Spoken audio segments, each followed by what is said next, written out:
हाल ही में भारत के दो एक्वानेट्स या जल यात्रियों ने अटलांटिक ओशन में गहरे भाग की यात्रा की।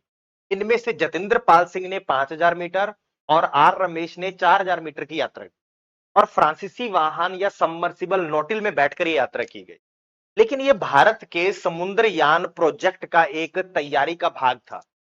भारत के समुद्रयान प्रोजेक्ट के अंदर हम एक मत्स्य 6,000 नाम के वाहन में या सबमर्सिबल में 3 व्यक्तियों को बिठाकर समुद्र की गहराई में 6,000 मीटर में भेजे।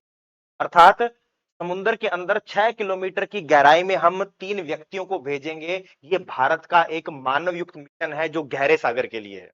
और इस मत्स्य 6,000 को वाहन को इस तरह से विकसित किया गया है कि गहरे भाग में जो चुनौतियां हैं उनका ये सामना कर सके।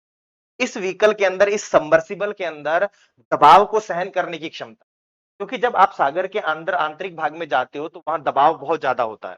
वहां पर समुद्र की सतह की तुलना में 600 गुना ज्यादा दबाव होता है। उसको झेलने के लिए इस वाहन के चारों तरफ टाइटेनियम की 80 मिलीमीटर मोटी परत लगाई गई। वहां पर आप जाते हो गहरे सागर में तो तापमान बहुत कम होता है, वहां पर जीरो या माइनस में तापमान हो सकता है। इसीलिए उस तापमान को सहन करने के लिए इसको जीरो से लेकर -3 डिग्री के तापमान को सहन करने की क्षमता से बनाया गया। आप गहरे भाग में जाते हो तो कम्युनिकेट नहीं कर पाओगे। क्यों? क्योंकि वहां पर रेडियो वेव्स नहीं पहुंच पाती हैं जो हम यूज करते हैं कम्युनिकेशन में।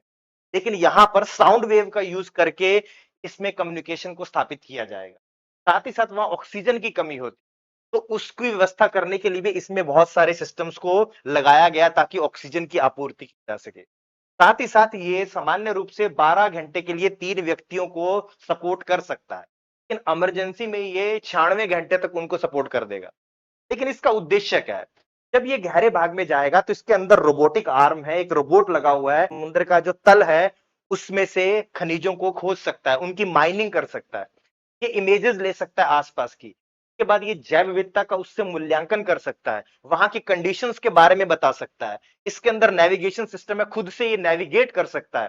तो ये सारी क्षमताओं से युक्त जो हमारा है ये मत्स्य 6,000 व्हीकल है, जो बहुत ही अच्छी टेक्नोलॉजी से विकसित। अगर भारत इसमें सफल हो जाता है तो भारत विश्व का छठा देश होगा जिसके पास वो तकनीक है कि जिसके सहायता से वो गहरे सागर में मनुष्य को भेज सकता है, वहां पर रिसर्च कर सकता है। इससे पहले कुछ ही देशों के पास ये क्षमता है। उनमें से हैं, देखो, पहला है यूएसए, फ्रांस, जापान, रशिया और चाइना। इनके बाद भारत छठा ऐसा देश होगा जिसके पास ऐसी तकनीक होगी। मत्स्य 6,000 को national institute of ocean technology के द्वारा विकसित किया जा रहा है।